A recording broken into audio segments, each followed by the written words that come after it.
beaucoup de gens qui voient des malheurs revenir dans leur vie de manière récurrente. Chaque 3 ans, chaque 2 ans, quelqu'un perd son travail, comme un cycle de malheur. Cela peut être causé par une malédiction qui a frappé le cycle des opportunités pour envoyer des inopportunités, c'est-à-dire de la malchance. Mais dans le nom de Jésus, cela est neutralisé.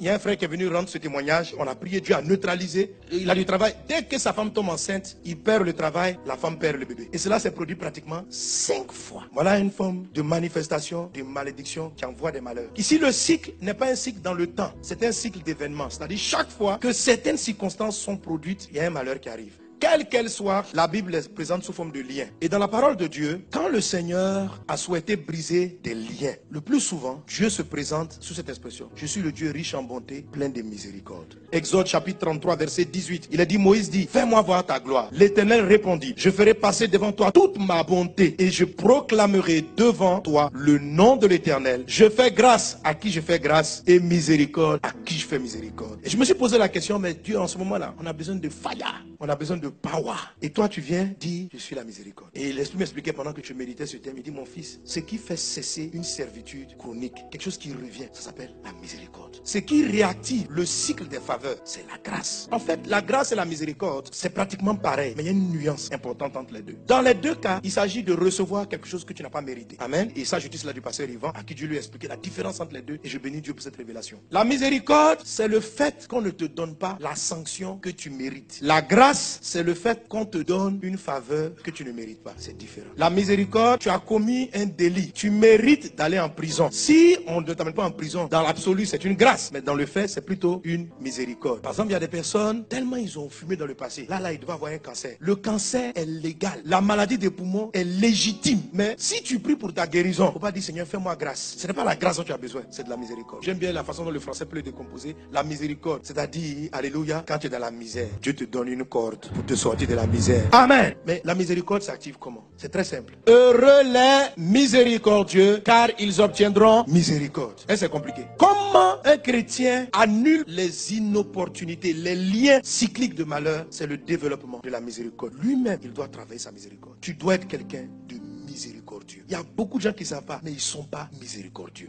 Car le jugement est sans miséricorde pour qui n'a pas fait miséricorde. La miséricorde triomphe du jugement. C'est-à-dire on t'a jugé coupable de ce qu'il est né dans ce village. Dans ce village, il y a des sacrifices humains. Et Dieu t'a dit, tous ceux qui bâtiront sur ce territoire, leurs affaires ne marcheront pas. C'est un jugement qui frappe ce territoire, qui frappe cette famille. C'est un jugement. Mais la Bible dit, la miséricorde triomphe du jugement. C'est-à-dire, le jugement s'applique sans pitié pour celui qui ne fait pas miséricorde. Mais si tu es miséricordieux, ça ne va pas s'appliquer. Donc la Bible est simple. Comment j'arrête les cycles d'inopportunité? En travaillant ma miséricorde. C'est-à-dire quoi? Que autour de moi, il y a des gens qui me doivent quelque chose, qui méritent que je ne leur parle plus, qui méritent mon oubli. Oh, la miséricorde, c'est quoi? Dieu te fait miséricorde. Il y a un jugement que tu aurais dû avoir, il le laisse tomber. C'est ce qu'on appelle faire miséricorde. Et je vous assure, mes amis, c'est vaste. Et vous voyez ce genre de lien dans le livre de Matthieu chapitre 18, où il est parlé de ce monsieur à qui quelqu'un lui devait 100 deniers. Lui-même, il devait 10 000 à son patron. Il va le voir. Patron, je ne peux pas payer. Son patron dit, je laisse tomber. Dès qu'il sort de la maison, il voit quelqu'un qui lui doit 100. Dis-toi, paye. Le gars dit, je ne peux pas. En prison, jusqu'à ce que tu payes. La Bible dit, quand le roi a appris cela, il a fait appeler. Il dit, toi aussi, tu vas plus sortir jusqu'à ce que tu aies payé.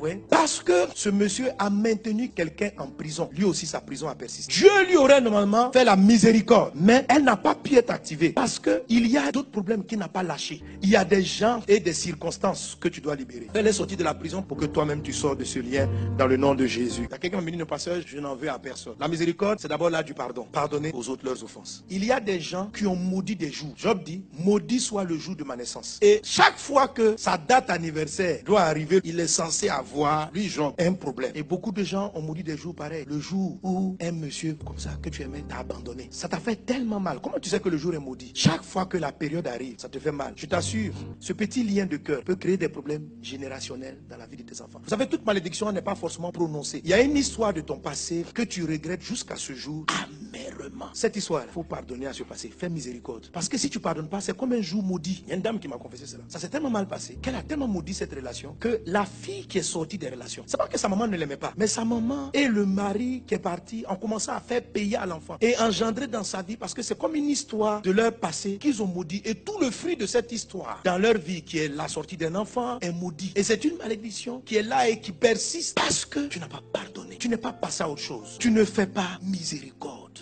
Ce que je suis en train de vouloir dire, tout ce qui te fait mal et qui s'est passé, ça doit arrêter de te faire mal aujourd'hui. Tant que la chose va continuer à te faire mal. Si quelqu'un te doit de l'argent, il y a deux façons. Quand il y a quelqu'un qui se va à côté, non, parce que le gars doit payer. Généralement, pour qu'on puisse annuler, il faut que la personne se repente. Par exemple, le monsieur là, il a demandé pardon au roi. Pardon, je ne peux pas rendre. Et puis il dit, je te fais faveur. Ok? Mais si quelqu'un, par exemple, ne se repent pas, tu ne peux pas exactement maintenant relâcher la dette. C'est pas la dette qui est le problème. Ce qu'on appelle la miséricorde, c'est le sentiment que tu as vis-à-vis de l'auteur de la dette. La miséricorde touche le sentiment. C'est-à-dire, quand tu le vois, tu es énervé et tu lui en veux. Ça là, c'est ce qui va te lier et va entraîner un cycle. Alors, si quelqu'un t'a pris de l'argent et t'a escroqué, que tu n'as pas pardonné, on t'escroquera de manière cyclique. Laisse-le partir. Oublie ce passé. Pardonne dans ton cœur. Il faut pardonner. Même si tu n'as pas demandé pardon, laisse tomber. C'est ce qui fait que Dieu aussi, celui qui fait miséricorde, applique la miséricorde. Vous voulez arrêter les cycles des malheurs d'arriver? L'histoire qui t'a marqué négativement, il faut que tu la lâches. La trahison que tu as subie, il faut que tu demandes la grâce de Dieu, que tu revoies le monsieur. Et puis vous riez comme si rien ne s'est passé. Ça va, mon ami. Et ta santé. Parce qu'il t'a promis le mariage et il t'a laissé. Il t'a enceinté, il t'a donné 3 enfants. Pendant ce temps, il avait un autre foyer. Et tu as découvert et on t'a chassé. Et maintenant tu t'en vas. Ce lien-là est dans ton cœur. Ce monsieur mérite une sanction, un jugement. Et quelle est la sanction que tu lui as donnée? C'est le rejet, c'est le mépris, c'est de ne plus saluer, c'est le détester. Voici ce que tu as manifesté. Mais c'est un lien. C'est que toi aussi tu as besoin de miséricorde. C'est que toi aussi tu dois des choses à Dieu. Quand on dit quelqu'un te doit, la personne te devait du respect, t'as pas respecté. La personne te devait la fidélité, elle t'a pas donné la fidélité. La dette, c'est pas seulement l'argent. La personne avait un devoir vis-à-vis de toi. Elle n'a pas honoré ce devoir. Et ce qui fait mal, c'est qu'elle continue de ne pas le faire. Et elle n'honore pas son devoir avec joie et plaisir. Et toi, ça te paralyse. Toi, tu es en train de pleurer de ta vie. Lui est en train de faire ses fêtes là-bas avec toutes les femmes d'Abidjan. Toi, tu as un problème. Aujourd'hui, mets-toi devant Dieu et relâche. Jésus va t'aider. Il y a des enfants, ils aiment le papa, puis le papa est parti. Pourquoi tu m'as abandonné très vite? Papa est mort, maman est décédée. Elle n'a pas fait exprès, mais c'est comme si, c'est pas la personne à qui ils ont vu, c'est ce jour-là. Le jour du départ, ça a créé une blessure. Si tu étais là, papa, on m'aurait pas fait ça. Ils disent comme Job, maudit soit le jour où papa est parti. Ça va créer un autre cycle. En fait, dans la période, tu vois, des problèmes similaires vont commencer à arriver. Ce sont des inopportunités. Il faut arrêter les cycles en acceptant le fait que ça soit passé et en pardonnant. Il ne faut pas maudire le jour là. Parce qu'un jour revient toujours. Les lundis reviennent tous les lundis. Donc si tu maudis un jour, à la date anniversaire, la chose revient d'une façon ou d'une autre. Tu dois relâcher cette histoire de ton passé et te dire que ça ne pouvait être qu'une opportunité. Et dis, je bénis Dieu. Si j'ai vécu ces choses et que je suis encore vivant, c'est que mon avenir est devant. Tu te sers de cette histoire comme un tremplin, relâche. Dieu fait miséricorde. Heureux les miséricordieux, ils obtiendront miséricorde. Soyez bénis dans le nom de Jésus.